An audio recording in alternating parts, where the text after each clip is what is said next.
Welcome everyone. I'm Jan Kaars, for 2021, the president of the IAA, the International Actuarial Association. And I'm delighted to host this first ever celebration event of the International Actuaries Day. You may have seen some of the interviews on social media. And so to start our event today, let's take a moment to review some of the highlights and tap into the amazing energy that we felt from these great videos. Christian, go ahead. Hello everyone.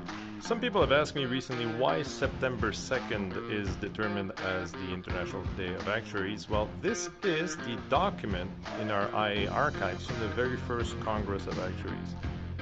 And you can see first Congress International of Actuaries in Brussels from the 2 to 6th of September 1895. And this is the formal document that we have. So that explains why September 2nd is the International Day of Actuaries. It was the start of the first ICA.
Isn't this fantastic? All those individual actuaries, very passionate and globally connected. When I think about the International Actuaries Day, I can't help but think about some of the great things our profession is doing every day that are so important to a vast majority of the people on the planet, like allowing for adequately priced insurance products from life to non-life, supporting the development of new products to help not only businesses, but also government entities as well as individuals to face some new challenges like cyber risk and self-driving cars, just to name a few. Actuaries are awesome. I feel a sense of pride knowing we have actuaries working in microinsurance, as it allows millions of people to have access to insurance products. And I'm always excited to see that actuaries are working on the technology side so people can buy and pay for these products from their mobile phones. Some of the younger members of the profession take this for granted, but some of us studied using calculators, one myself. When I started my career in 1981, yes, it's 40 years ago, I even didn't have access to a computer. The world has changed dramatically in the meantime. And as a baby boomer, I'm delighted to see so many actuaries helping pension programs in order to support hundreds of millions of retirees to enjoy their retirement. This work has not been very easy over the past decade. And the same for social security programs that face challenges every day. During some of the interviews, I had the pleasure of meeting actuaries working in non-traditional areas and doing amazing work. I talked to an actuary in South Africa that helped secure COVID vaccines, others that helped in water usage forecasts to avoid severe droughts by developing climate risk scenarios. And some actuaries work for supply chain companies. Some help bridge the gap between data analysts and product development. No matter what field you work in, there is one commonality to all actuaries: the importance of our judgment. Machines and data crunchers can do a lot of the day-to-day calculations and reporting, but the actuaries are more important than ever in order to translate, interpret, and apply these so they can be transformed towards tangible results for the outside world. And for our profession to keep playing such an important role for the future, we need to continually develop our skills and challenge ourselves. Today, I've invited a speaker to talk specifically about this, how to challenge ourselves. But just before I introduce our speaker, some housekeeping rules for today. Next slide, please. So the chat box is available and open for everyone. If you want to make use of it, we celebrate this together, so feel free to open your camera. We simply want to see your faces.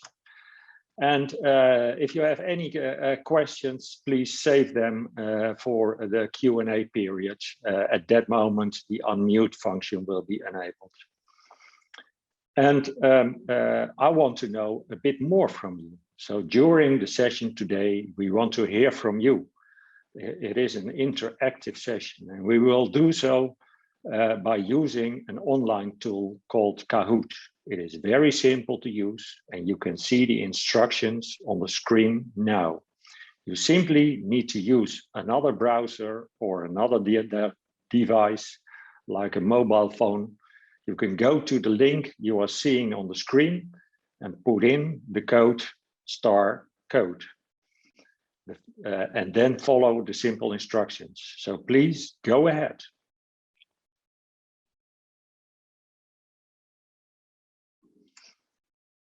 So the code is *code.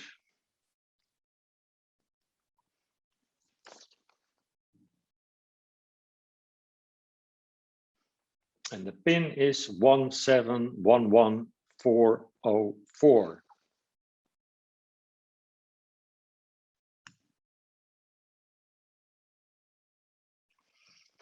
A lot of people are already entering.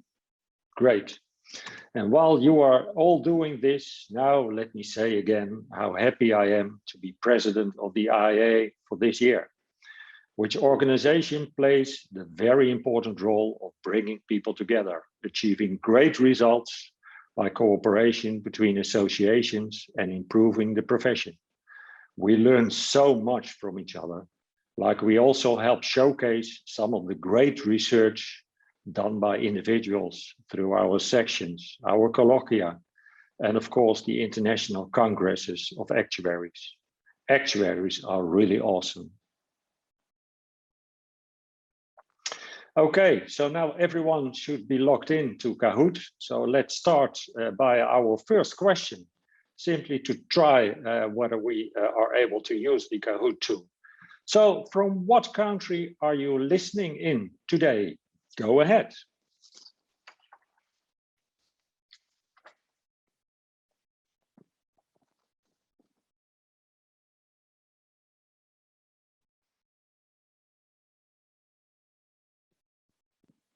Thirty answers, already 41.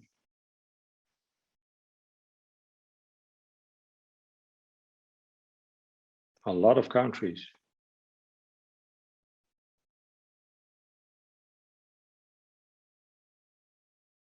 A very diverse group, but I still don't know what other countries are, but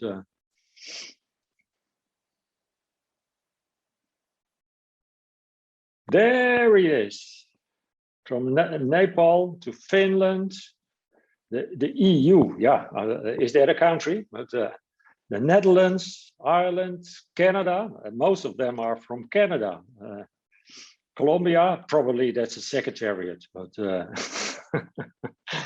so it is great to see so many countries. So fantastic. So we all know now how to use the Kahoot tool.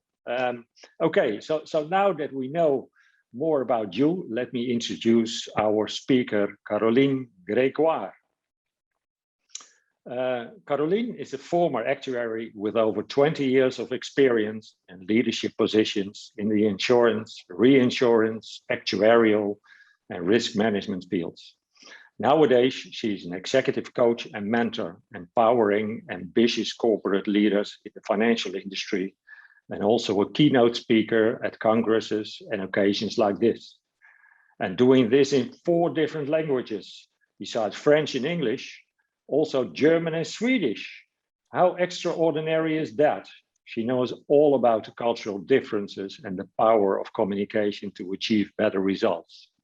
Caroline, we are delighted to have you among us, and we are looking forward to being challenged by you. The floor is all yours. Go ahead. Thank you, Jan, for this introduction. I have a question for you all. What is the reason why you decided to become an actuary? Was it because of the entertainment factor, or because of your passion for mathematics, or the prospect of earning a lot of money, or maybe it was just an accident? Like many of you, I decided to become an actuary because I loved numbers and structure, and I wanted to apply this knowledge in real life. But when I started to work, I realized that the job had more to do with working with people than the pure technical side of it. As example, from being confronted by a senior manager who was keen to impress me, the inexperienced actuary, on how busy and important he was, to dealing with an established client where my lack of appreciation of the power of communication almost ruined the relationship, to leading a team with heterogeneous topics and characters. Whatever the reason is why you chose to become an actuary, here you are today. Hi, hello, bonjour, bon dia, hola, ni hao, du verdan, everybody, and happy International Actuaries Day. I'm thrilled to celebrate today with you. I will share my screen now because we will start. What I will share with you is our 5 simple and efficient tools to become a cutting-edge actuary. And it's based on my experience as coach, as mentor, also as an actuary and a risk manager, so you can stay resilient, build confidence and stamina, and even thrive with effective communication in the new normal. This way you can become a role model for those around you. As a former figure skater, oopsie, something is not working, I'm sorry. As a former figure skater, I know that we need cut edges to be able to skate on thin ice, which may have been the case more often than we wanted to in the last 18 months. If you want to be a cutting edge actuary, not only you need to know your technical stuff, but you also need to make sure that what you do, and especially how you do it, is sustainable in the long term. Which brings me to the question, how full is your battery right now? For some of you, it's early in the morning. For others, it's in the evening. And like me, for people in Europe, it's kind of in the middle of the day. So we're starting a poll now because I want to know how full is your battery. If I were in a non-virtual room, I would get the vibe of that room and I would know where you are approximately. So we have different intervals as possible answers here in the poll. And it looks pretty good. From what I see, most of you have quite a full battery. At least for most of you, it's all over 50%. A few under, maybe for you, it's because it's in the evening. So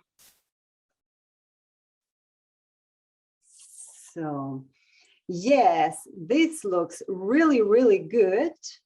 Almost half of you have at least 50%, and more than 50% actually has more than 71%. So this is really good, and just want to continue this. Thank you so much. Thank you. So you all know that it's essential to recharge. And otherwise it becomes impossible to achieve what you want to achieve in your life. And we always make sure that the battery of our tablet or of our phone is full enough to do what we want to do. What is it about you? How do you recharge? I invite you to take a piece of paper, maybe that you have next to you, and to draw a line in the middle so you have two columns. And on the left side, you write 3 things that give you energy, that 3 things you can recharge your battery with. And on the right side, I asked you to write 3 things that drain your energy, the minuses. And I mean, for me, that would be what gives me energy is to hold a presentation like I'm doing right now, to take a walk on the beach, to dance to disco music. Actually, I did before this presentation. What drains my energy is to answer a letter to the regulator, on top of that in German, to gather my papers for a tax declaration, and to empty the dishwasher. This is not so much fun. So here there's no right or wrong, because this is about you, and we are here to experience and even to have fun. And now I'm asking you to be very creative. If you look on the left side, you pick one of these 3 that you wrote, and you think about how you could do more of that or be more of that. Pick that one thing, write it at the bottom, and write when you want to start to do it, do more of it, be more of it. And for me, it is to dance to disco music before every Zoom meeting. So I'll make sure I have breaks in between.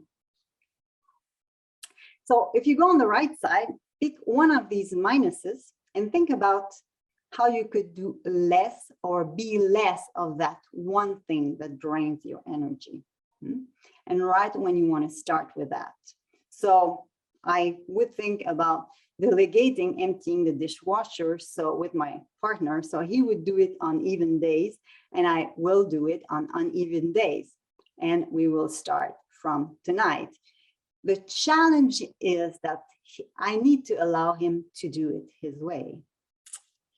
So be concrete here. And if you look at the minus side right now and you're thinking, yeah, but Carolyn, you know, all the things on the minus side, they are part of my task at work and I just can't change it. I can't change anything. If you're thinking like that right now, I will ask you the question, what is your favorite suffering? Because maybe you don't really want to change anything because you're used to that suffering and it's kind of a comfort zone somehow. And you don't really like it, but it's comfortable. So please take the time to make adjustments to these things that you believe you need to do, even if they are very, very small adjustments. And that can be to delegate part of it, to modify the process, to use more productive tools, or to do it at another time of the day. Because sometimes we are just so busy that we think that we don't have the time to make these small changes that in the end would give us more energy and would simplify our lives. Many clients I work with, they tell me that they are very busy. You know, they leave the office late or they log out late. And sometimes they're tired and they are in a bad mood and they're just wondering, am I doing the right thing? You know, could I have a normal life like other people? They know they need to change something, but they don't know what and they don't know how. I often ask them to monitor their energy level during the day, right after they logged in or they arrived at work, after lunch, and just before they leave work or before they log out. And often there's a large difference between, you know, 1 p.m. and 8 p.m. And when I further talk with them, I say, you know, what's happening? And they say, I'm busy the whole day in different meetings, talking with my staff. I'm available for everybody. So I leave the real work for later when everybody is away or when everybody is not working anymore. So we discuss together to find out what is the real work.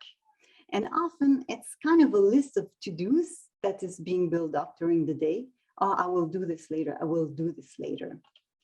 And we reflect on, could these to-dos be delegated right away? Often, yes, many of them. And the rest that they have to do, where could that fit in during the day? You know, early in the morning or right after lunch or another time of the day. And they also realize that they don't need to be available for everybody at all times. And they need to break the habit of postponing the real work for later. This way, they don't work so late anymore. And if they do, well, it's not for such a long time. So what it means for them, more energy, more joy, more productivity, more time. And still the work gets done at least as good as before, if not even better. So you can do this exercise with your team, your association, or even the organization where you work.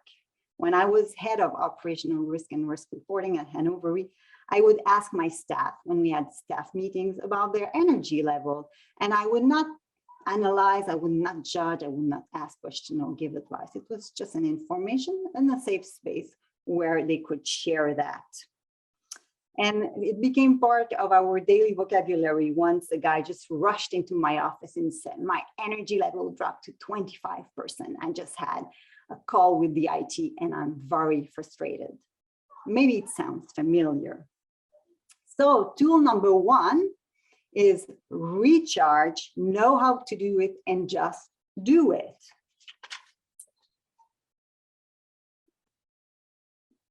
One characteristic, and Jan spoke about that, of the actuarial profession that I realized when I watched all the interviews coming up to this event, are the networks that I found everywhere, whether they are local, national, or international. Networks where people share their knowledge and their common challenge to learn from each other. When you want to become a cutting-edge actuary, you need to tend to your relationship garden.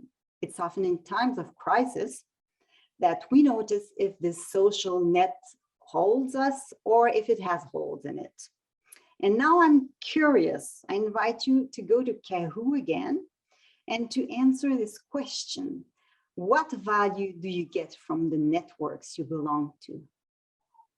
We will have a word cloud again. What value do you get from the networks you belong to? We did hear many things during the videos, but maybe there are other items that nobody has been thinking about. Because we all come from different countries, maybe some associations are quite big, they have a lot of resources, other associations are maybe smaller. And I think that living now in the virtual world, we have more, everybody has more possibility to take part to talks like this, like we do today. I'm not even sure we would have made an event like that if in the non-virtual world. So look forward to see what you have been writing. All these words. New ideas, peer review, discussion, ideas, information, support, energy and ideas, confirmation, sharing common issue, knowledge share, gaining knowledge, problem solving, inspiration too. Thank you very much for that. You know, we see it's all going in the same direction. So thank you very much for that. So networks, it's when you think about networks, you know, it's courageous to take the time to ask yourself, do I have the resources that I need when I will need support to be supported? Is the idea of give and take in my relationships balanced? Because your network represents essential resources for your success, for your development, and who knows, maybe even for your survival. So if we see this as a relationship garden, where do you need to add some water and maybe to put a bit of fertilizer? I invite you to take another piece of paper, you know, it's very interactive, you know, and to write down the name of 5 persons to start with, because we don't have so much time together. So it's just to start with 5 persons who are currently top of mind, important or influential. And I could be a bit dramatic, your dramatic boss, an annoying client, a helpful colleague, a strange colleague, or maybe even a sports buddy. It doesn't have to be related to work. It can be related to your private life as well. So choose whoever you want for that. And if you take that piece of paper, split it in 4, and we will have 4 quadrants. And in the upper left, here will belong the people you have a good relationship with. You know, like they are the plus. It feels like on vacation, you're very comfortable with them. On the upper right, people, you know, it's a number 2, it's 1+, people you have a good relationship with, but you don't know them so well, and you feel, there could be a bit more potential here. Then in the bottom left, those people you don't know so well, you know, may not have such a good relationship with, you don't know in which direction it will be going. You may feel a bit insecure with them, but it's not too bad, you know. And on the bottom right, you know, here will belong the people you are not in good terms with, you have conflicts with them, whether they are open or unspoken, they drain your energy and maybe they even put you down. So take the 5 names that you wrote before and put them in the boxes where they belong to. And when you look at your relationship garden, where do you see improvements to be made? Maybe from 2 to 1 or from 3 to 2. And what do you want to do? You know, I guess those who are in number 1, you want to keep them there, but you need to put some water. And those who are in number 2, maybe you want to improve, you want to upgrade the relationship, you know, to add a bit of fertilizer. And one very simple idea could be to organize a short virtual coffee with a colleague that you haven't heard of for a while, just to chat and to upgrade the relationship. The other question is, where is it appropriate maybe to let go? You know, if we think about 3, those who are in number 3, if there's no hope, maybe they will become number 4. If there's hope, you think, oh, I can upgrade to number 2. Maybe you want to see less of that sports buddy who's always talking about diets. Who knows? In number 4, maybe, you know, there are relationships that just drain you, that you don't need anymore because they criticize you. It's always complicated. So use the shovel to remove them from your garden. Your network, and especially those in the areas 1 and 2, they are those people you can rely on in good luck in bad times. There may even be the people you feel so comfortable with that in the end you can agree to disagree on technical issues or on life issues. This was a very, very quick exercise, and I invite you to complete it if you want to during the weekend. Take the time you need to write all the lists of your relationship. Go through your LinkedIn connections, to your Outlook contacts, and hopefully there are not too many in number 4. So I call the second tool nurture. And now it's time to have some fun. And do you remember Pythagoras and his theorem with the triangle? Well, Pythagoras and his friends, they also loved numbers, maybe as much as we do. And they fancied that the principles of mathematics were the principles of all things. Very modest. They were kind of the fathers of what we call today numerology. So if you take the word actuary and you allocate to the letter A, a number 1, and then you go up the alphabet and to the letter C, number 3, and so on, and you make the sum out of that, you get 89. And if you do the cross sum, 8 plus 9, you get 17, and the cross sum of 1 plus 7, you get 8. Yeah, I did it before. So I invite you to go to Kahoo again and to guess, just to guess, maybe if you want to look on the internet, what does the number 8 correspond to in numerology? So you have 4 choices.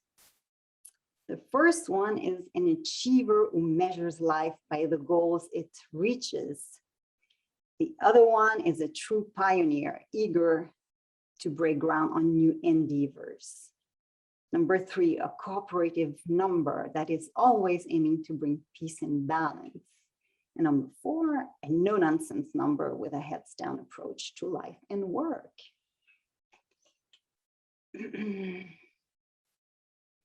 I know this is not the kind of thing that we usually do, but I thought this is a fun thing to explore. Because Pythagoras, not only was a mathematician, but he was everything. He was a philosopher, and was trying to understand the universe with all the knowledge that he had. So soon we will see how many right answers we have. The right answer was the first one. Number 8 is an achiever who measures life by the goals it reaches. And further, it goes on to say that it has good business sense, a powerful presence, and a strong drive for success. The number 8 also corresponds to balance because it's symmetrical. So when things are balanced, they feel safe, control and supported. This is the best environment they like to work in, number 8. So this was a fun little game to do. I'll be back right away with my funny slides here. So we have this again, and I invite you, maybe right after we're finished here, to do the same thing with the word actuary in your own language. I just did it for fun here in French, actuaire, it's number 6. In German, Aktuar, it's nine, yes. And in Swedish, Actuarie, it's number 5. So if you do that in your own language, then just send me a message on LinkedIn and let me know which number you found out and what it means for you. Thank you very much for that. So we saw tools 1 and 2. They are easy and manageable.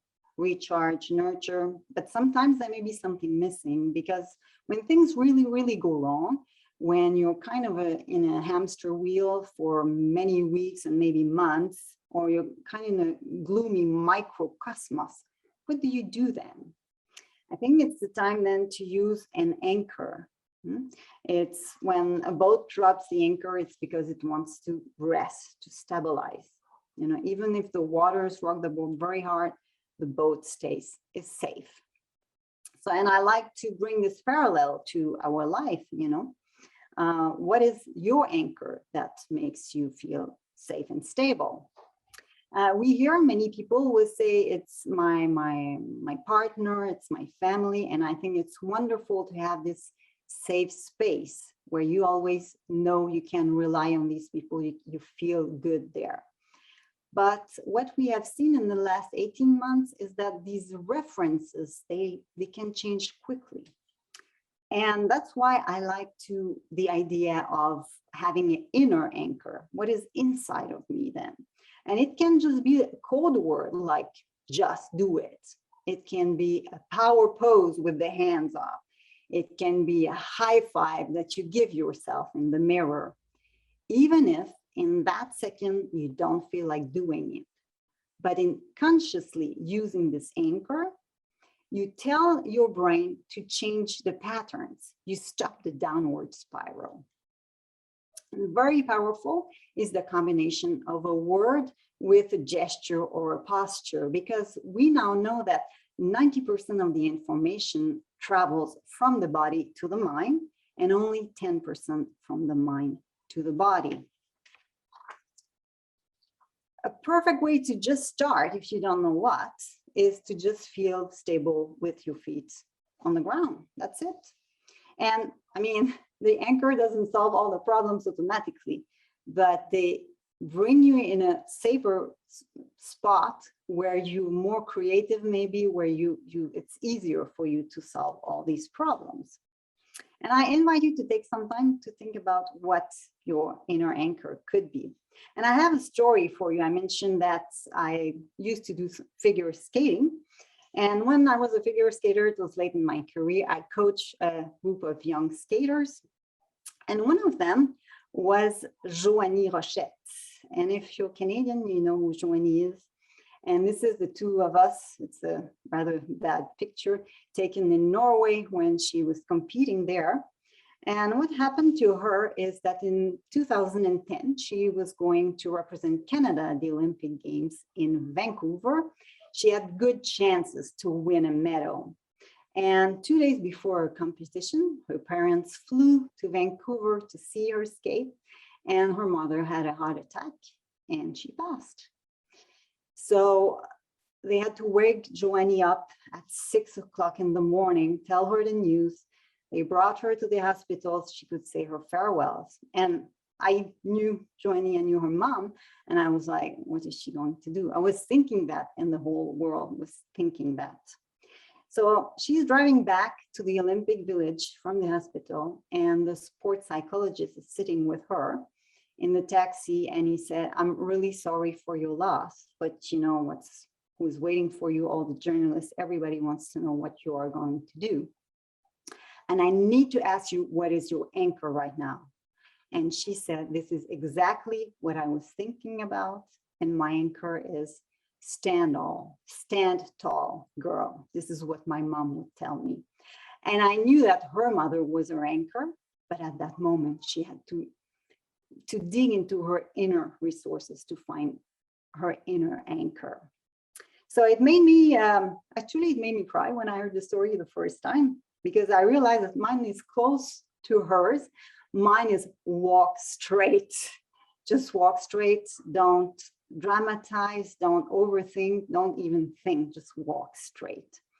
In the end, it doesn't change the fact that maybe I have to do things I don't feel like doing, but at least it's my way for me to keep calm, to poised, and to save my energy when I walk straight. I have the movement and I'm very centered. So when it's just too much, find your balance in your inner anchor. And once you have yours, how can you transmit that concept maybe to your team or to your organization? And I guess that many of you today, you work for insurance companies. And funny enough, I looked at different logos of insurance companies and I could notice very nice things like Old Mutual with the 3 anchors, Trygg-Hansa with the life ring, SOS International with the SOS, All States with the hands that give comfort and security, Liberty Mutual with the power pose of the Statue of Liberty, Travelers with the umbrella. So yes, insurance companies are seen as anchors and as safety nets.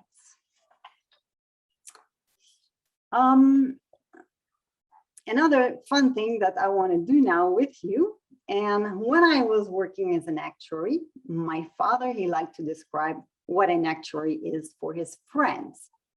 What was this expression? Now I know that you can't know that, you will just have to guess.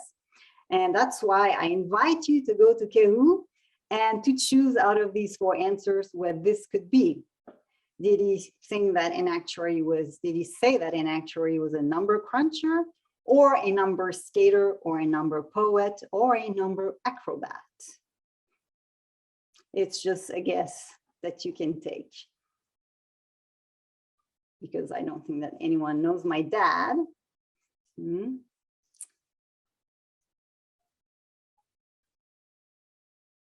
I guess that all of them could be a number cruncher. We say this all the time. So maybe that's not the answer. Maybe it's something else, you know. Number acrobat could make sense, you know. Number skater with a figure skating. We'll see what you say, what you do. You can just guess.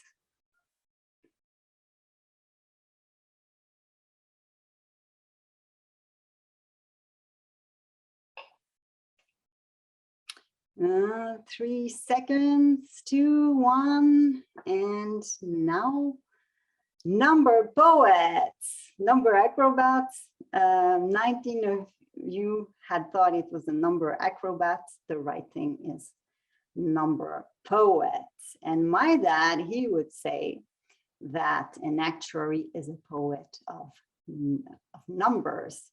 And I think it's very like romantic almost, and it's, you know, it's very special because we can all easily admit that 2 + 2 lies somewhere between 3 and 5, you know. But actually, how is it relevant to your audience? Because it's not enough to think. I wrote it in my report, or I said it during the meeting, or I mentioned it in my first email. It's not enough to think. The message is out in the universe, and one day it will fall on the head of somebody who will understand it. You need to make sure that the message gets into the heads and into the hearts of those who receive your message. And that's why I want to share with you a wisdom, and I call it the ninja wisdom. The message needs to get in, not just out. Because the work that you do is so important. You have a responsibility to communicate your findings clearly if you want to make an impact with it. So, and as the sender of a message, you need to make sure that you tune in to the same wavelength of your audience so that they know what's in it for them. So communicate to your audience the way they want to be communicated to, not the way you want to be communicated to. If you talk to non-actuaries, don't share all your knowledge on the normal, the gamma, the Pareto distributions, or talk about the various mortality tables. Of course, you need to be proud of your knowledge of the complex problems that you can solve, of the great work that you deliver, but you need to package these findings so that your audience will understand them. The board asks you for a summary, you deliver a summary. Your boss wants a solution to a problem, you start by presenting the solution. Do you remember from your studies what an axiom is? An axiom is a statement that is taken to be true. It doesn't need any proof. And I thought that they only existed in mathematics, actually.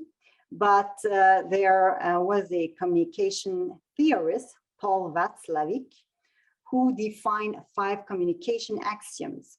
Actually, the first one says you cannot not communicate, but I'll come to the second one. And the second one says that every communication has a content and a relationship aspect. He continues by saying that the relationship aspect determines the content aspect. So it means very clearly that if you are in good terms with people, it will be easier. It will be easy to agree on the content, or easier. But if you have conflicts with people, you know, it will be more difficult to agree on the content aspect. If you go back to your relationship garden, what we saw in tool number 2, when you have a look at it, can you confirm this axiom? When you look at the first and second quadrants, do you find it easier to communicate with these people and even maybe to agree to disagree than to communicate with people in 3 and 4? And in addition to sharing the actuarial language, international actuaries often need to find a common linguistic language to communicate with each other like we do today. Many of you, like me, need to switch to a different language from their native language in their day-to-day work. Sometimes it's easy to miss a nuance, and not to mention the moments when I only find Swedish words when I speak German or the other way around. So my advice to you, develop a deep appreciation for languages. As a reminder for tool number 4, a cutting-edge actuary lives by the Minjo wisdom. The message needs to get in and not just out.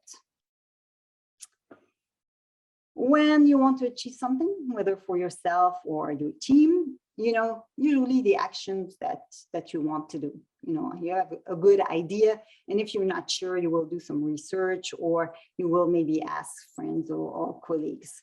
So, you know, the goal, you know, the want, you know what you want, you know, the do's, you know, the actions that you need to take to get there. And there's something now in that picture that is missing, and I call it the B. What's that? It's not about the process and the steps from 1 to X that you need to do. It's about how you package, how you live those processes with your values, with your mindset, with your attitude, with your behavior. This is the real soft stuff, and you can't quantify it, but it's so important. And this is where the human side of things, I will even say the heart, plays a huge role. And in general, actuaries are not so well known for that. Let's say that you want to pass one actuarial exam. You know, it's easy, you know the want, it's easy, you have made your time schedule, you know the do's, but you know, it's sometimes life just happens. So what do you say to your friends when they invite you for a spontaneous outdoor weekend? Or what do you do when you feel more like watching Netflix when your motivation is low? That's the moment when you need to align, and sometimes to realign to your goal. And for that, you will need to define the values you need to stick to. We will call them here, just to make it easy, keywords. And here in that example, that could be discipline and focus and health.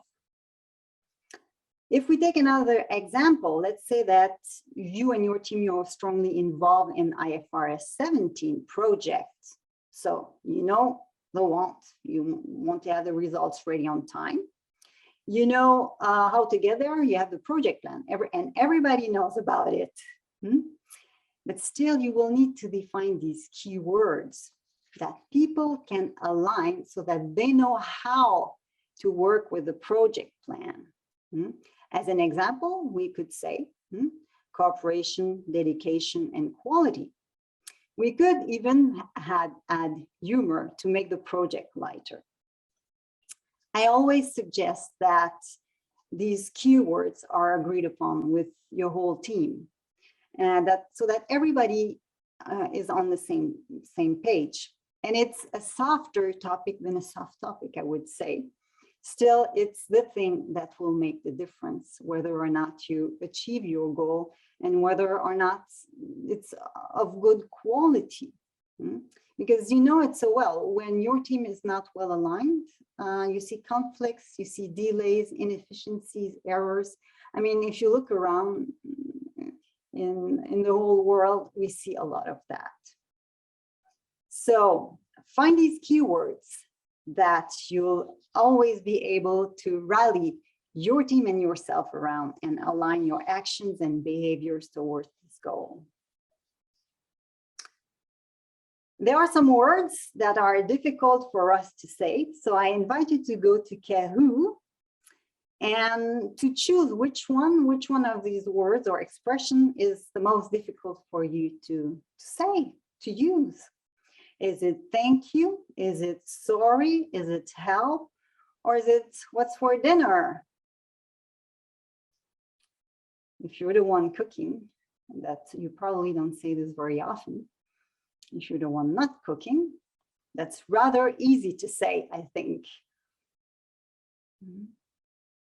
Well, when I think about that, you think about thank you. I think it's Alanis Morissette. She had a song about that.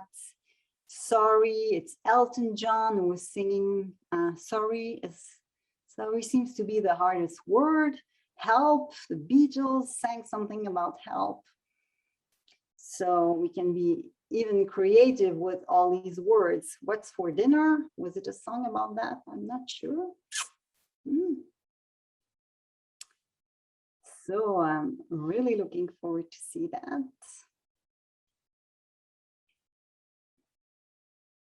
Help. Yeah, I see that it's difficult for most of you to say that word. Interestingly enough, 4 people said, what's for dinner? Nice, cool. So, help, yes. So, I see that most of you struggle with asking for help. And I mean, I do too. And the results we saw today, they just confirm what I've seen in my last webinars also. But we all know somehow that no one in this world can make it alone. No one ever did. Do you know the expression, it takes a village to raise a child? Well, it also takes a village, maybe a global village, to become a cutting-edge actuary. Don't believe that you need to know it all, because knowledge is complementary. When you ask for help, you open up to new possibilities, and you also allow the other person to contribute with what they can.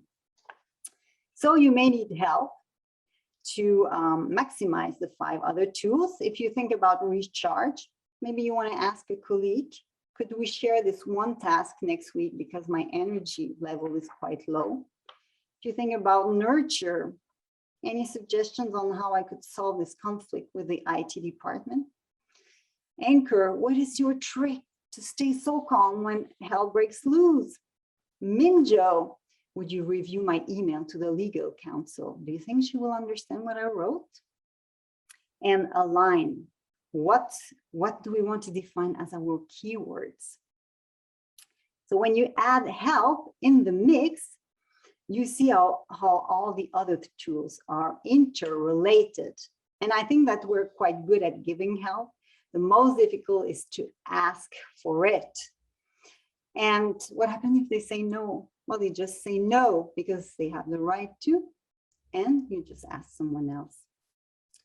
You may even want to have a post-it with the need help on your computer or your fridge or your mirror to remind you that this is a resource for you and that you give yourself the permission to do it. So if we push the topic further, how is the help culture within the organization where you work? So let me summarize the 5+1 tools that I shared with you. We have recharge, we have nurture, anchor, mingle, align, and help. So tell me in Kahoot, which one of these tools resonated best with you today? This was really fast. Recharge, nurture, anchor, mingle, align, and help. Which one of these 6 you think? This is the one. I need to do something about that. I've always known, but you know, life happens, or I've been waiting to get a kick in the B from Carolyn, you know, because these tools, they really work. They work. They only work if you use them. If you don't use them, you know. So this is going to be fun. There's a big one, a big blue one. And I guess maybe I know what it will be. I have a good idea. So keep in mind the tool you have written, the one that best resonated with you, and write down when you want to start to use it. All of them: help, mingle, anchor, recharge. Oh, I thought that would be help. Recharge, really great. Thank you so much. Oh, I'm a little bit surprised now. Thank you.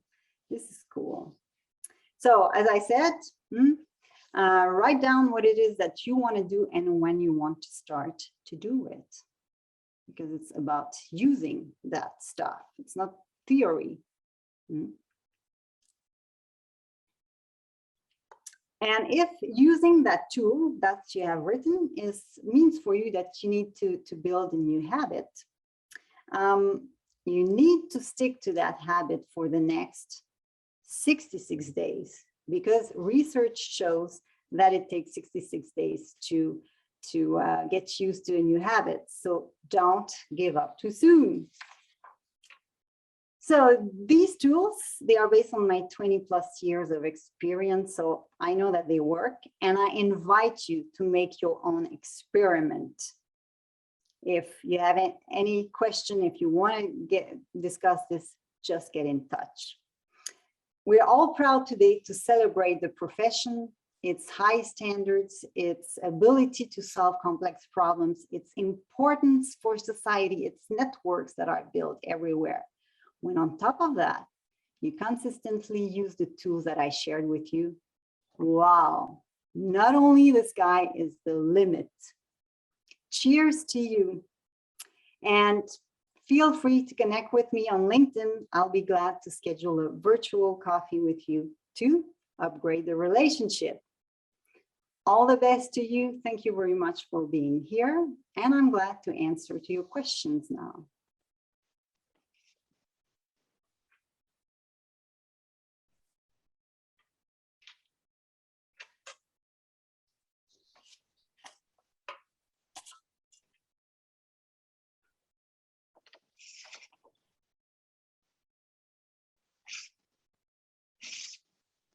I think you can unmute yourself. Maybe you can raise your hand too. Maybe you're all like, oh.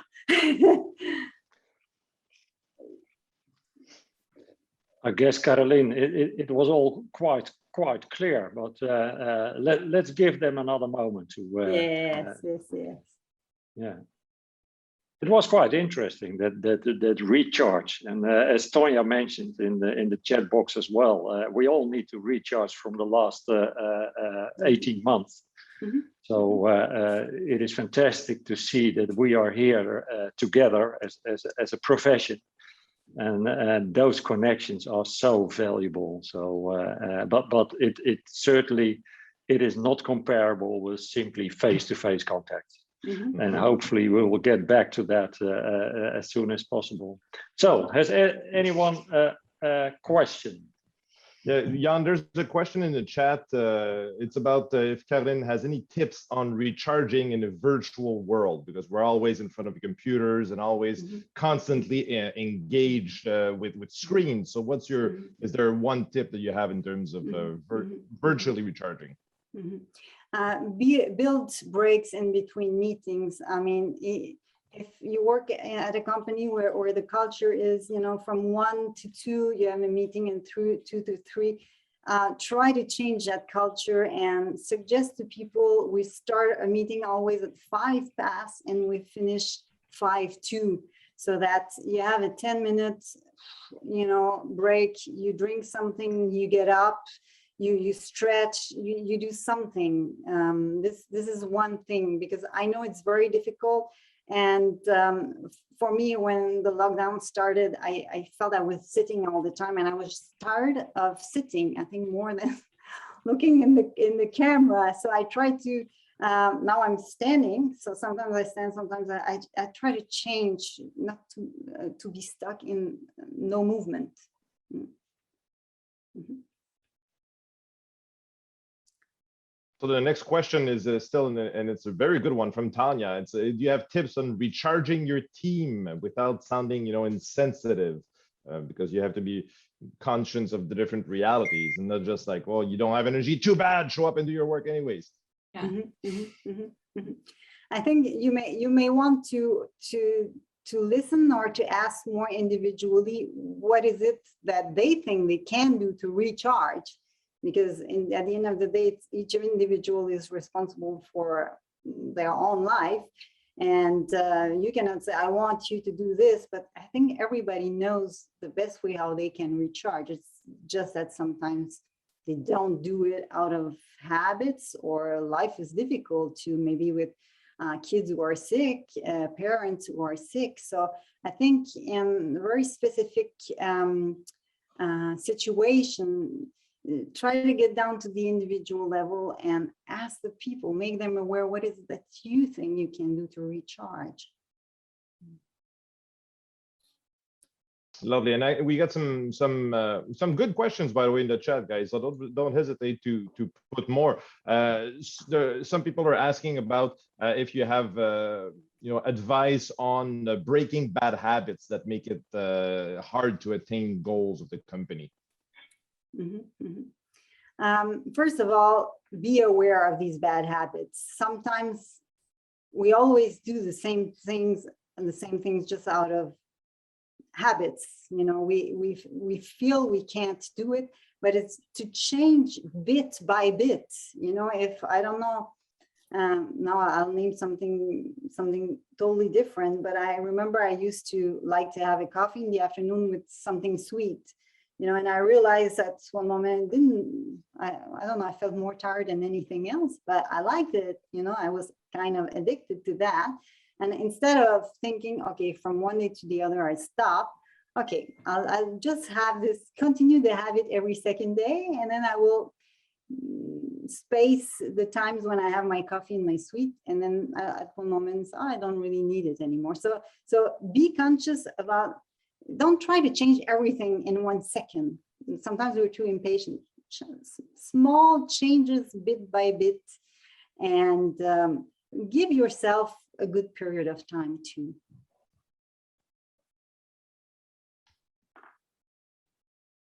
Perfect. So, and just maybe one last one, just because for the sake of time, I don't want to take too much of everybody's time. But there's a few discussions about stressors in the workplace. You know, shareholder pressures, staff pressures, and so on. So, do you have any advice on how to reduce stress at work? This is always very interesting, and I know sometimes when you're kind of in middle management or something, you have the pressure from up there, you have the pressure from your staff, and it's always like, how do I find balance in that? The first thing is the perfect balance doesn't exist, so you need to live with that. You know, balance is an interval. Let's say it's not only one little thing; it's an interval. And to always check for you, where up to where do I want to go, up to where am I ready to go? I think that if we are very stressed under a short period of time, it can be okay, because we know we will have time to recharge. But if we realize this is going to go on for, you know, like 4, 5, 8 months, 1 year, we need whether to say, I'm not part of this anymore, or speak to your boss and say, I want to change something here, because in the end, we are all responsible for our own lives. Lovely. Well, thank you very much, Caroline. I'm going to hand it over now to Jan Kaars, the IA president, for the closing remarks. Yeah, thank you, Caroline, for this fantastic way to hold up a mirror and to let us learn how to achieve even more and to recharge and whatever. All the 6 tools: recharge, nurture, anchor, Minyo. Minyo is certainly something I'm going to remember. Align and help. A very good one. So you certainly helped us in sharpening our edge, as you describe it yourself. And by the way, being an actuary, that is also a kind of definition. It depends on the definition. You call yourself a former actuary.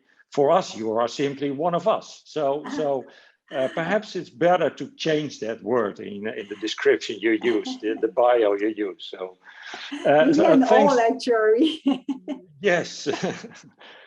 Actuaries are everywhere. So thanks, by the way, thanks to the IAA Secretariat for making this all possible, and to all participants of today. Thanks for joining this event. Have a great rest of the day, and don't forget, have fun. Cheers.